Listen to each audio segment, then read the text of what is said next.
Welcome to the Dublin Bible Talks, midweek Bible talks for workers in Dublin. I'm Cameron Jones. Do you love me? It's a big and beautiful question, but also confronting. What if the answer's no? It's the question at the centre of 1 Samuel 18, 1-16, and the question at the centre of Christian faith. And please consider joining us live on Wednesdays from your workplace, 1 p.m. Dublin Time on Zoom. It's a simple way of identifying as a Christian in your workplace. Simply use the link bit.ly/DublinBibleTalks. That's bit.ly/DublinBibleTalks.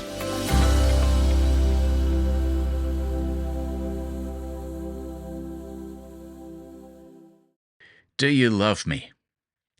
It's one of the most significant questions we will ever be asked. It is a beautiful question, but it can be a confronting one too, can't it? Because what if the answer's no? What does that mean for the relationship? One way of describing a Christian is someone who loves the Lord Jesus. In 1 Peter chapter 1 verse 8, Peter wrote to believers who were suffering, and he says to them, "Though you have not seen him, you love him." And as he says that, maybe he was remembering Jesus' words to him on that morning by the lake, where Jesus said, "Simon, son of John, do you love me more than these?" The other disciples who were there. He said to him, "Yes, Lord, you know that I love you." Such a deeply personal question reveals that to be a Christian is a deeply personal thing. Being a Christian is not merely a set of values and traditions or beliefs. It's not even primarily about a way of life. It is about a relationship with a person. It's about a relationship with a person that is defined by the question, do you love him? And in a modern culture, love is something that a person falls into, isn't it? Or falls out of. And whether you are in it or out of love determines equal and opposite reactions. If marriage is about falling in love, then what happens if you fall out of love with someone or fall in love with someone else? And the meaning of love changes with the object of the love. I love my wife, Alex, and I love roast lamb. It's the same word, but it has very different meanings, I assure you. Now, some languages, like the languages the Bible is written in, have different words for love. And so that all leads us to the question, what does it mean when we say, I love Jesus? Matthew's biography of Jesus in chapter 10, verse 37, records Jesus saying, "Whoever loves father or mother more than me is not worthy of me." Now, that is quite a shocking definition of the love that we are required to have for Jesus, isn't it? It is an absolute love. He doesn't ask to be liked. He doesn't ask to be admired. He doesn't ask to be respected. He asks to be loved above all others. What does that kind of love look like? What does it mean to love the Lord's anointed? Well, 1 Samuel chapter 18 helps us with this question as we go back to Jesus' ancestor, David, the newly revealed deliverer of Israel. And throughout, he is described as loved. If you look at verses 1 and 3, he is loved by Jonathan. When we get down to chapter 18, verses 20 and 28, we find out that he is loved by Michal, the daughter of Saul. All Israel and Judah in verse 16 are described as loving David. Saul's servants down in verse 22 are described as loving David. And Saul himself, we find out in chapter 16, verse 21, loved David greatly. It's important to remember what's just happened as we come to this passage. David has done what the king on Israel's throne was meant to do, deliver God's people. But Saul had failed to do it. No one else would stand. No one in all of Israel would stand against Goliath, but David faced Goliath and he won. And the people knew what that meant. They knew that their lives had been saved. The threat of slavery and even potential annihilation had been dealt with. It was gone. The little boy from Bethlehem had secured their future, and so they loved him. And as we enter into 1 Samuel 18, the question lingers, what does it mean to love the Lord's anointed? Now, verses 1 to 5 summarise what develops as a result of that day of defeating Goliath, showing us that some of the consequences that would develop in the coming months and in the coming years, introducing us to a new section of this story of David. And verse 6 goes back again then to the day that the victory happened. In this book of 1 Samuel, we've seen the story of Samuel asked of by the Lord, by his mother Hannah, and the Lord heard her. We've seen that in the cycle of Samuel. And then we've seen the story of King Saul, the one who was asked for by the people, asked for so that the people of Israel could be like the nations. And we've seen his failure, even while he's still on the throne. And now we've begun the story of David, and now it's public.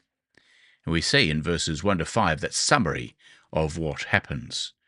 As soon as David, had finished speaking to Saul, the soul of Jonathan was knit to the soul of David, and David loved him as his own soul. And Saul took him that day and would not let him return to his father's house. Then Jonathan made a covenant with David because he loved him as his own soul. And Jonathan stripped himself of the robe that was on him and gave it to David, and his armour, and even his sword, and his bow, and his belt. And David went out and was successful wherever Saul sent him, so that Saul set him as over the men of war. And this was good in the sight of all the people, and also in the sight of Saul's servants. Those verses show the rapid development of his relationships, David's relationships, with three key people. First of all, Jonathan, Saul's son. Second, King Saul himself. And third, the people of Israel, the whole nation. So first of all, Jonathan and David. In a chapter where many are said to love David, Michal, Saul's servants, Saul at one point, it's Jonathan's love that really stands out. And this relationship is quite rightly seen as a model for a depth of personal friendship, particularly between two men. But in this account, it's more than that, because of who these two men are. Jonathan is the eldest son of Saul. He is the crown prince. He is the one that everyone in Israel, except Samuel, knows is to be the heir of the throne. But we, along with Samuel, know that David is the Lord's anointed one, and so we've got to keep that in mind as we see the relationship between these two men. Just an aside here, I don't think it's any surprise in our culture that some impose a homosexual reading on this relationship, but there's nothing in the text to even hint at this. The constant use of the word love throughout this chapter is not used just of Jonathan, but also of Michal, a woman, and Saul, and all the people. And it demonstrates, therefore, that the definition of the word love here has a depth of loyalty, a genuine affection, but has nothing to do with romance. So back into the relationship, because the relationship between these two men is very important. It's a bond that is stronger than blood.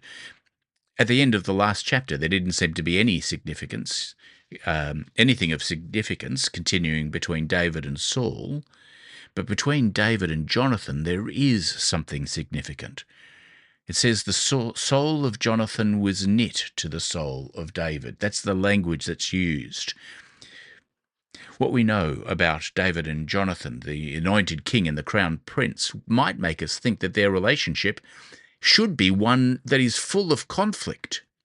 I mean, we've seen back in chapters 13 to 14 that Jonathan's been gaining a reputation as a man of action. He's got a groundswell of support from the people as he's been their rescuer in their past. And now David's come in, and his defeat of Goliath has been far more impressive than Jonathan's was. David's popularity is growing far greater than Jonathan's is, but we see no rivalry between these two. Instead, we see a knitting of souls. It's a phrase that sounds very much like the relationship way back in Genesis chapter 44 between Jacob and his son Benjamin. In Genesis chapter 44, where Jacob's soul is bound up with the soul of his son Benjamin. It's very family language. But Jonathan and David are not family, not by blood. And because of what we know, here we have a royal treating an outsider as family. And that has political implications. That's important in this story. Someone who is not a member of the family being treated as if they are family. And the word knit also in that language, in the original languages, carries a political connotation. Later on in 1 Samuel, Saul will accuse his servants of conspiring, of being knit together against him. So we're left with the question now, as these friends are knit together, what will be the outcome of such a knitted friendship between the son of the king and the king who has been anointed? We're told again of Jonathan later in that verse, loved him as his own soul.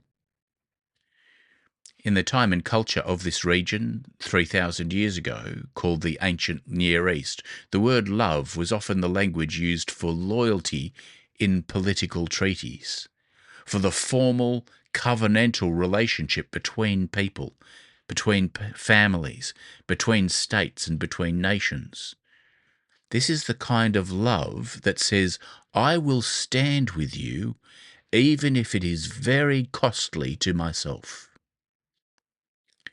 The narrator, as he's telling these couple of verses, is hitting home that despite David eclipsing him, Jonathan does not resent David's success. Jonathan does not pull back. Rather, he leans into the relationship, binds himself to David. But we see then that Jonathan doesn't only love David, he actually acts on that love. Do you see that? Jonathan made a covenant with David because he loved him as his own soul. We'll see more about this covenant as we go on, but we must understand what a covenant is.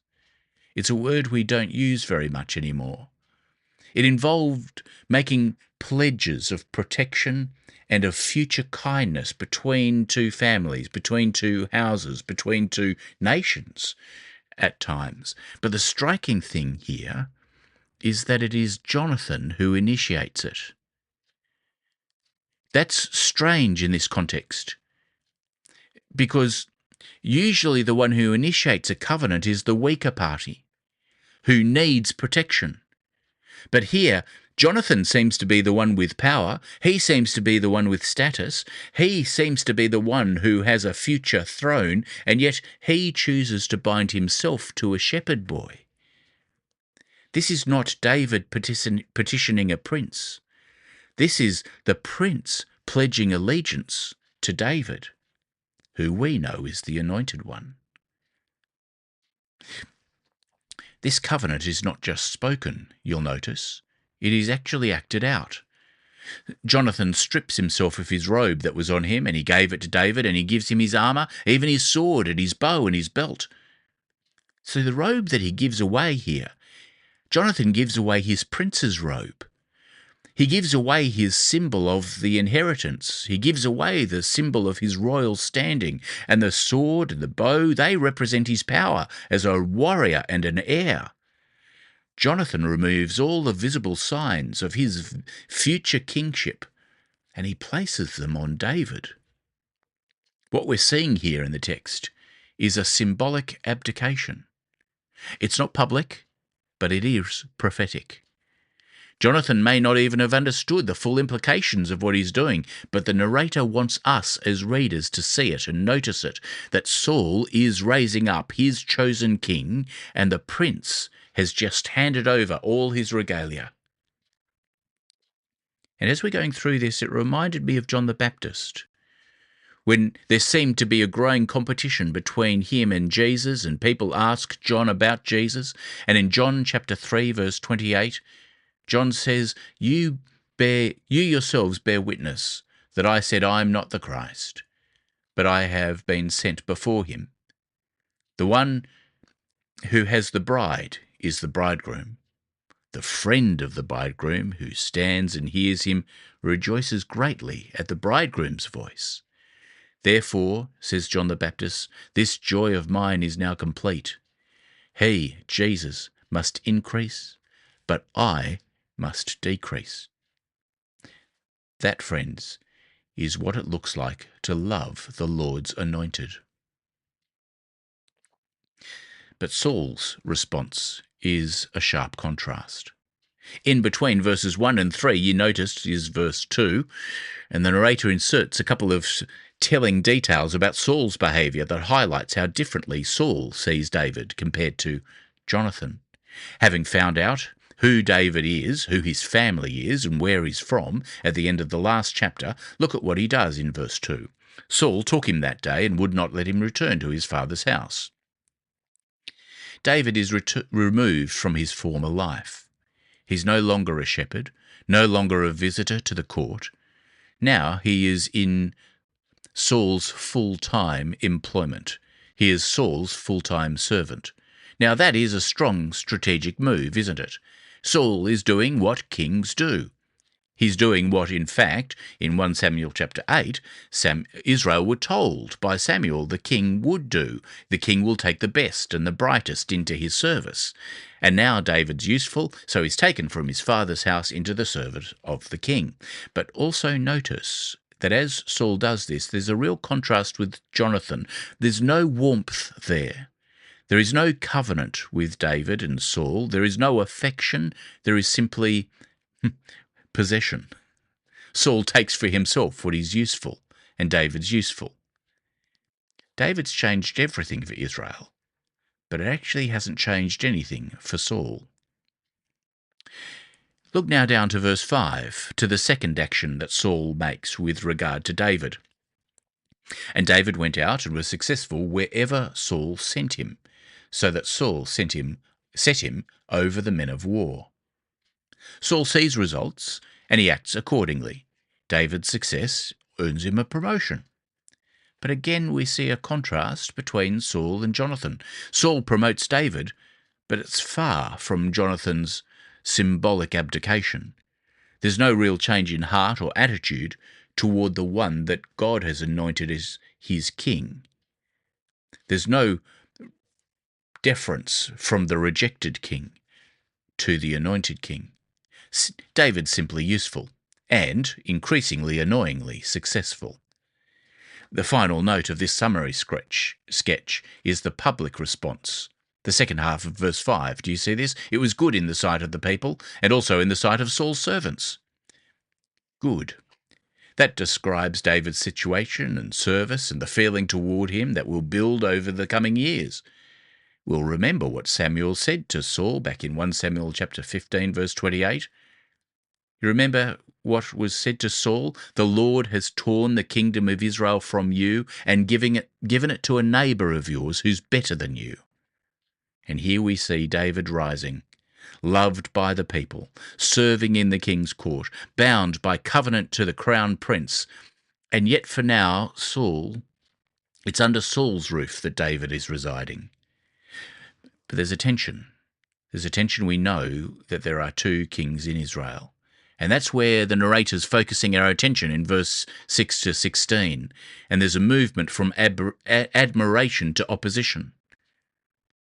As they were coming home, do you see it written there? When David returned from striking down the Philistine, the women came out of all the cities of Israel, singing and dancing to meet Saul, and with tambourines and songs of joy and the musical instruments. And the women sang to one another as they celebrated, Saul has struck down his thousands, and David his 10,000s.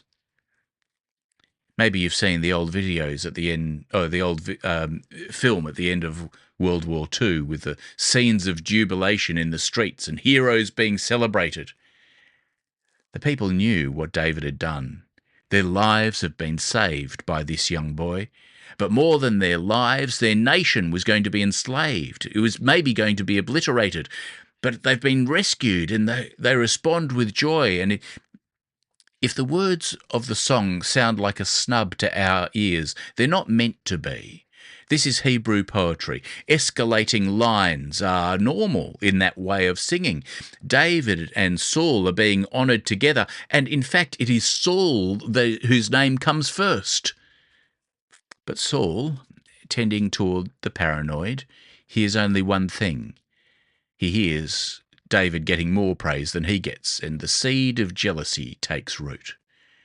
And we might remember back to chapter 13, verse 4, where Jonathan had won a victory, but Saul was happy enough to take credit for it.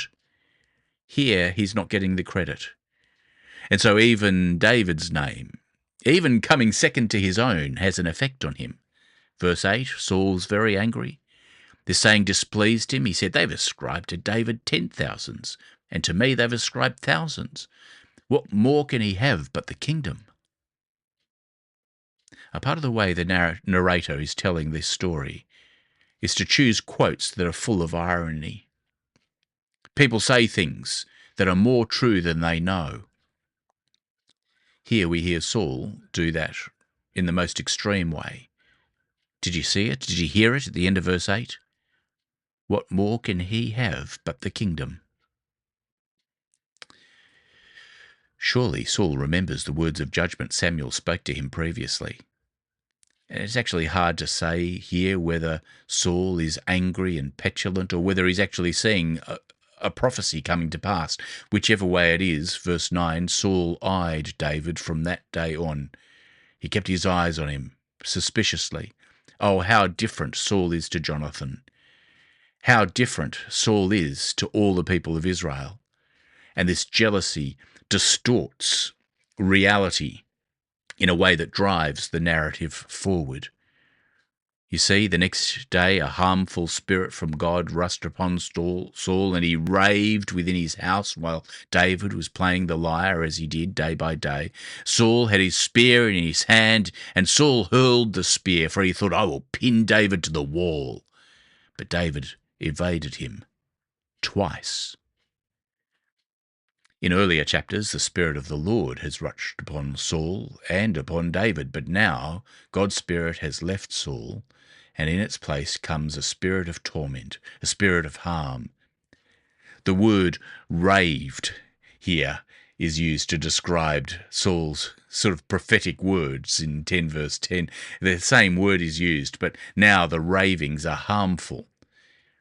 It's actually quite good that translators have changed the word from prophecy to rave. Even as David plays his harp, an act which once had been bringing relief to Saul, Saul lifts the spear. In contrast between Saul and Jonathan,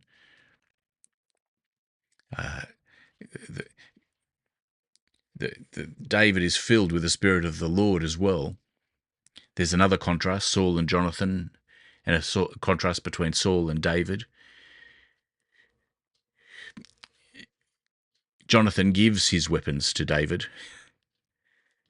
Saul tries to kill David with his weapon. David is filled with the Spirit of the Lord, and Saul is filled with one of harm. In 16 verse 23, the narrator told us that David would have his lyre in his hand to calm Saul. But Saul has in his hand, using the same phrase, his spear. Saul intends to do to David what David did to Goliath. Saul may have previously had love for David, but now that has vanished. And this section finishes like this, verse 12. Saul was afraid of David because the Lord was with David, but had departed from Saul. So he sent David away from him and gave him command over 1,000 men, and David led the troops in their campaigns. In everything he did, he had great success because the Lord was with him.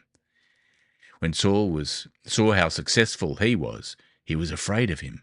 But all Israel and Judah loved David because he led them in their campaigns. The Lord was with him. Success.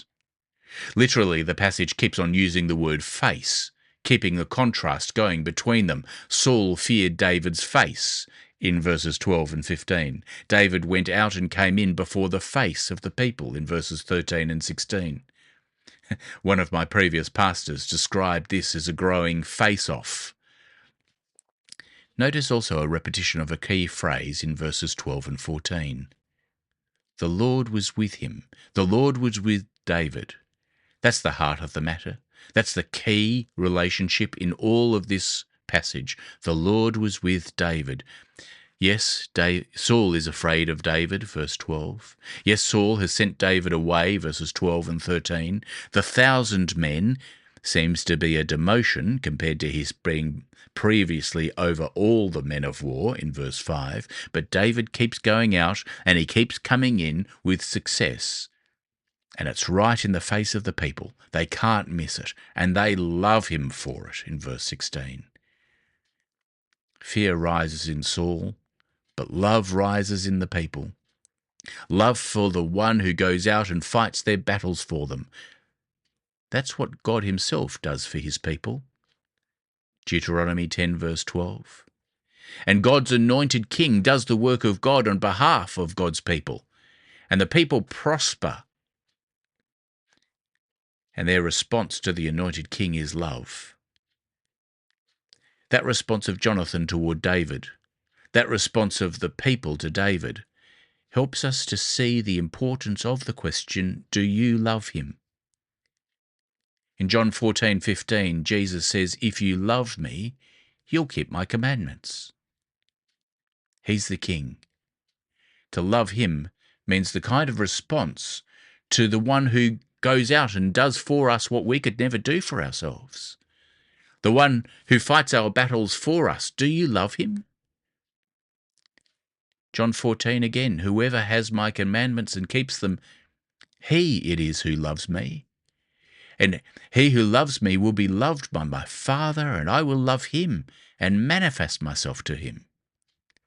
And again, John 14:23 and 24, if anyone loves me, says Jesus, he will keep my word, and my Father will love him, and we will come to him and make our home with him. Whoever does not love me does not keep my words. And the word you hear is not mine, but the Father's who sent me. Friends, do you love him? Do you love the Lord's anointed? To love him is to obey him. To love him is to bind your soul to him, to knit yourself to him. To love him is to say, he must increase, I must decrease. Friends, do you love him?